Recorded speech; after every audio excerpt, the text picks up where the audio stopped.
Halo Sobat Animekers, lagi dah Feng Hao. Langsung aja kita gaskan.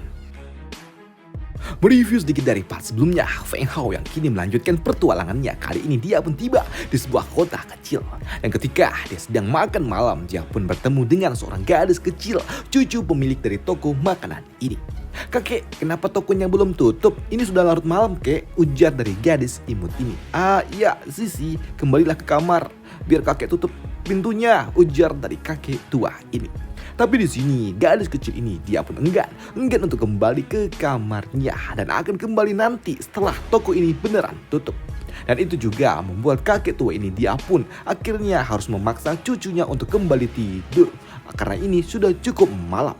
Sedangkan untuk Feng Hao ya doi cuma dapat melihatnya saja sembari terus nyomot daging yang ada di tangannya. Dan beberapa saat kemudian datanglah beberapa pemuda.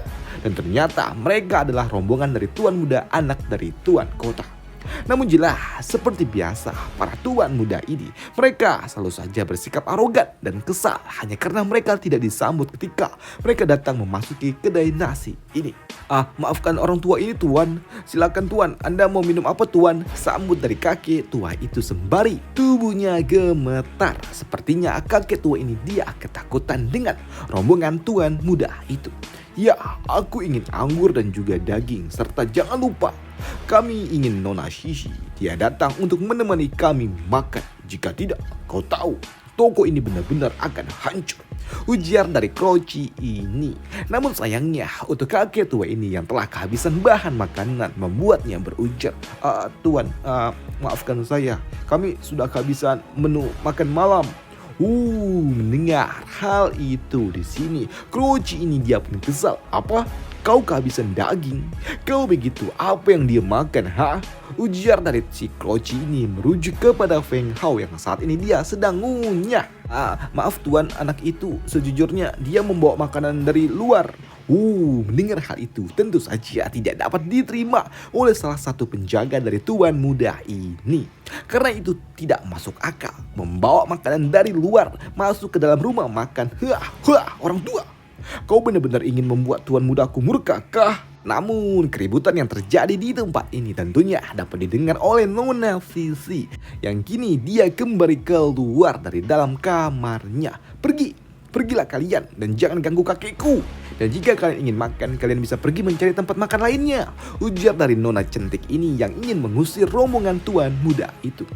Namun tujuan dari para kroci-kroci ini jelas awalnya bukan untuk makan, tapi untuk dapat bertemu dengan Nona Sisi. Dan itu membuat para kroci-kroci ini dia malah asik terpesona dan ingin membawa Nona Sisi. Dan itu juga jelas membuat kakek tua ini tidak ingin membiarkannya.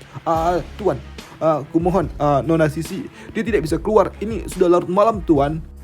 Lagi-lagi kakek tua itu dia pun mengganggu keinginan dari tuan mudanya. Dan itu membuat salah satu penjaga tuan muda itu dia pun kesal dan ingin menghajar orang tua itu.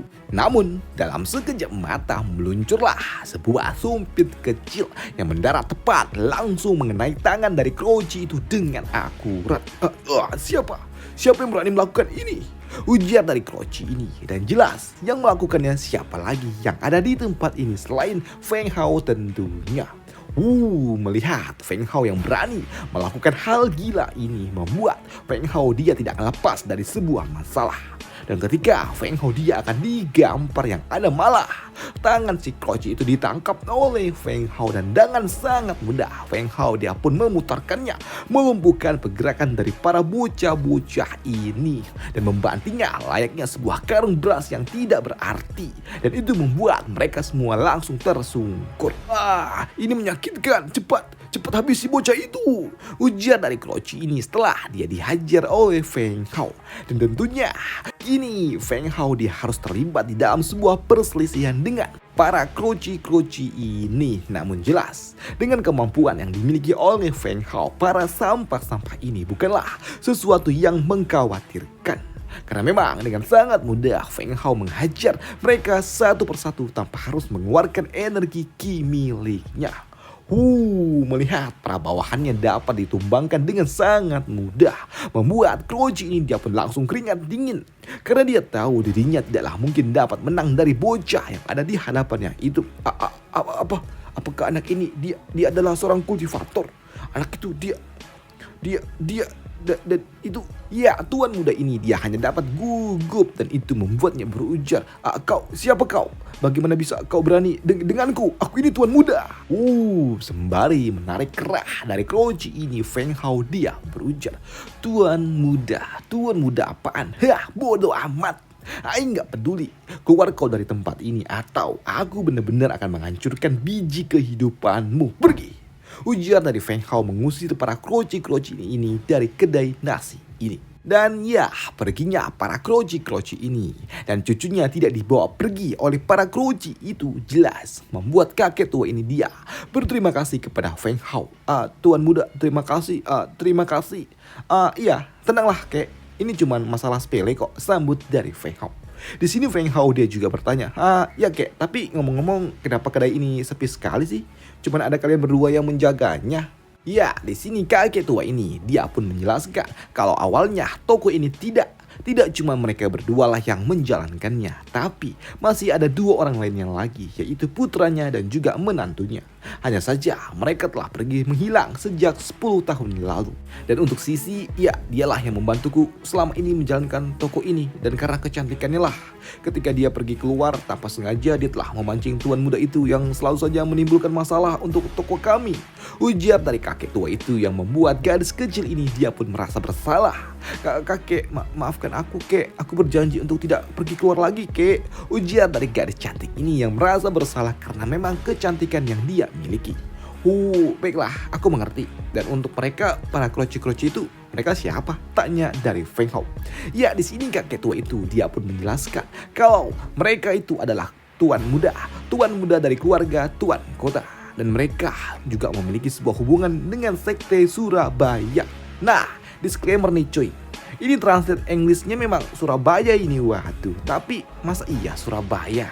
Sekte Wong Jowo apa cemana ini? Waduh.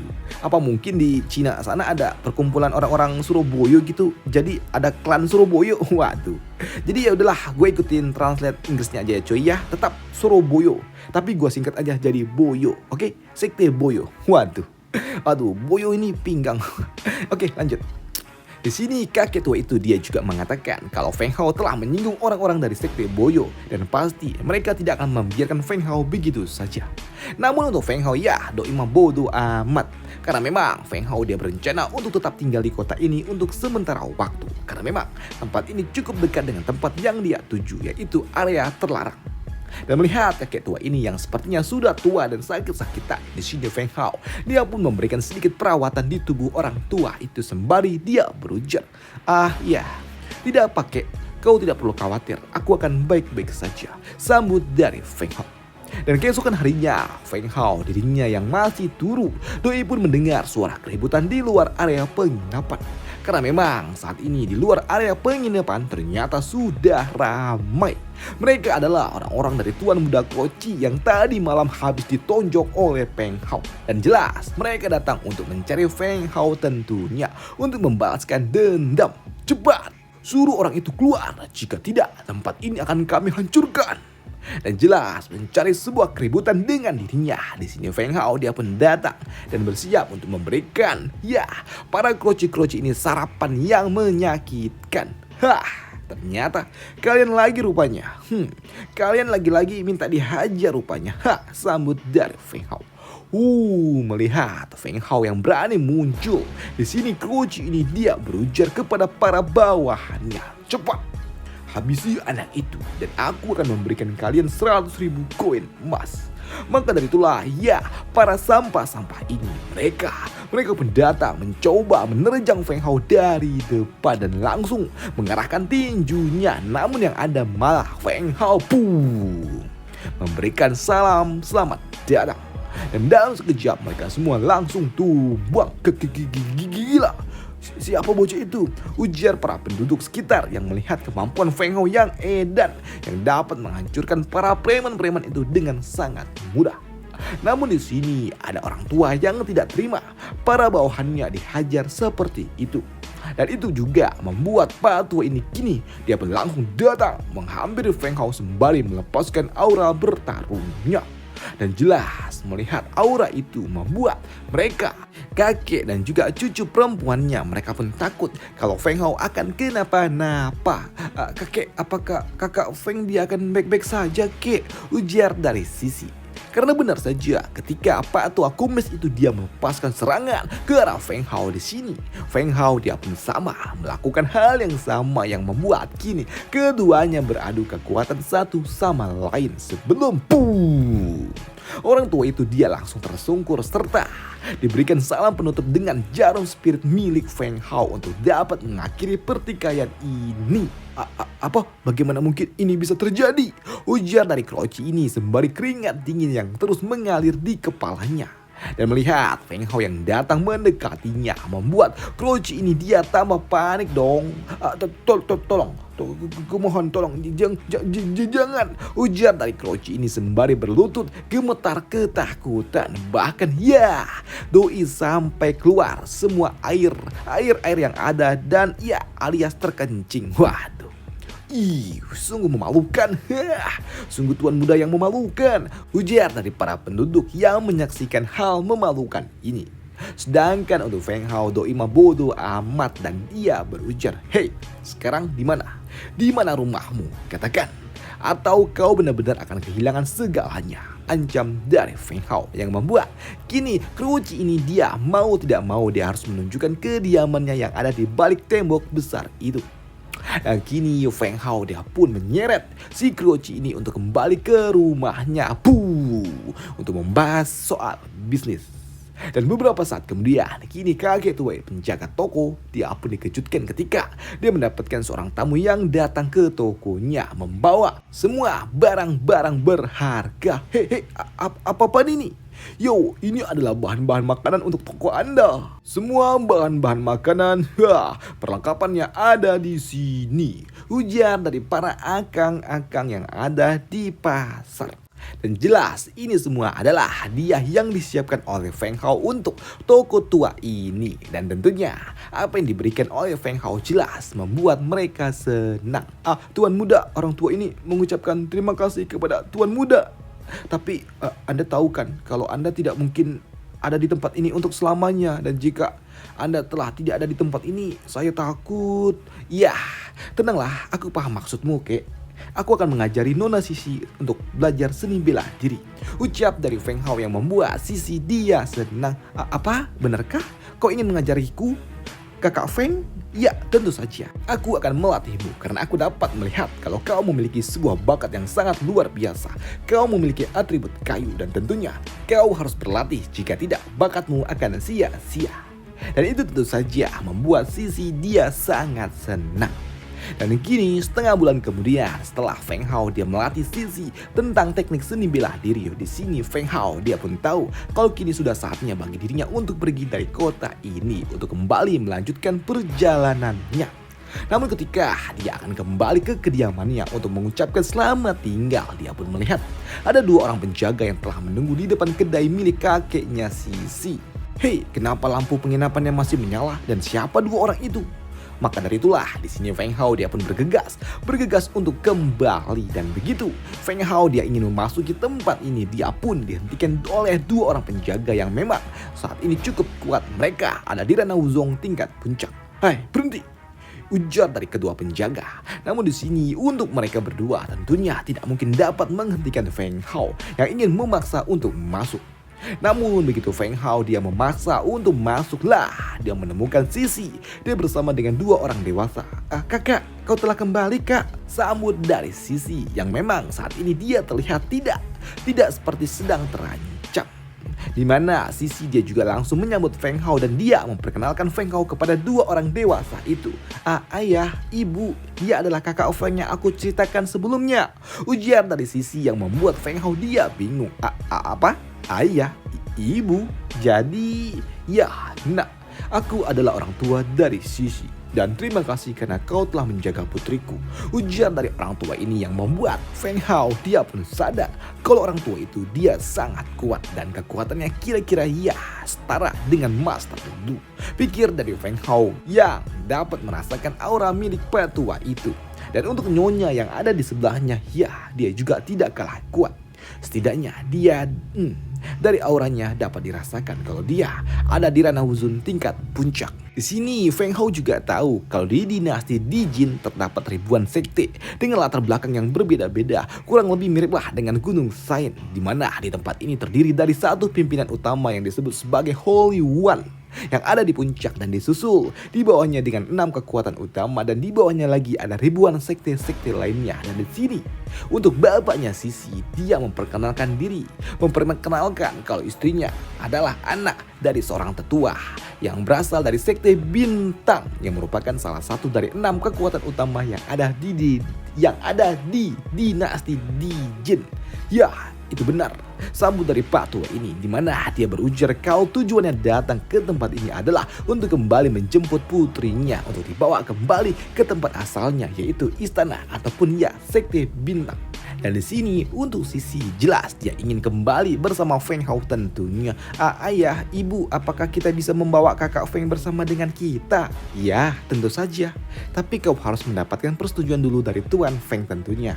Sambut dari Nona cantik ini. Hei, mendengar hal itu jelas membuat Feng Hao dia pun senang.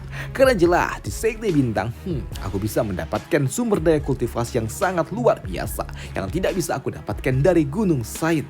Ini sangat luar biasa. Apalagi, kalau ada Sisi di sisiku, waduh. Tapi sayangnya, aku udah punya Wansin dan juga Lan Er, waduh.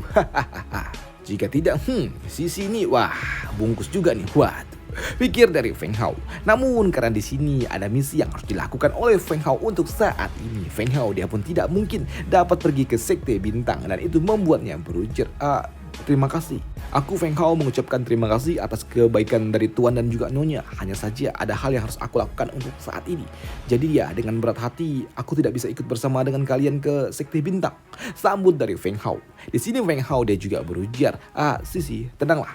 Kau tidak perlu khawatir. Kita tidak akan berpisah lama, walaupun ya kita nanti akan berpisah, tapi yakinlah kau tetap ada di hatiku dan aku telah menganggapmu sebagai adik perempuanku. Sambut dari Feng Hao yang membuat Sisi dia terlihat tidak senang ketika Feng Hao dia menganggapnya sebagai seorang adik perempuan. Namun di sela-sela pembicaraan itulah ternyata ada seseorang yang berujar, siapapun yang berselisih dengan keluargaku cepat keluar. Mendengar hal itu jelas menotis Feng Hao dan juga tentunya bapaknya Sisi. Sepertinya itu adalah utusan dari sekte Boyo. Mereka datang pasti untuk membalaskan sebuah dendam. Dan jelas kedatangan orang-orang dari sekte Boyo yang tidak datang dengan damai alias mereka datang untuk merusuh. Membuat di sini bapaknya Sisi dia pun datang untuk melihat siapa yang berani mengusik keluarganya ini. Dan selesailah cerita kita di sini dulu dan sampai jumpa di part selanjutnya. Diusahakan upload besok lagi. Waduh, gue bener-bener kesel cuy, kesel. Karena ketika gue ngerekam ini capek banget. Ada aja yang gangguin. Yang motor lewat lah, yang anak-anak teriak lah, yang lagi nyetel knalpot bodong lah. Aduh, bikin gue tonjok. Tapi gimana lagi cuy, gue tinggal di perumahan jadi ya namanya juga hidup bertetangga cuy. Jadi ya mau gak mau ya gue harus nahan emosi gue. Bangke. Sedikit curhat untuk hari ini, untuk episode kali ini. Sampai jumpa di part selanjutnya. Bye, thank you. Harusnya gue upload satu lagi. Udah lah.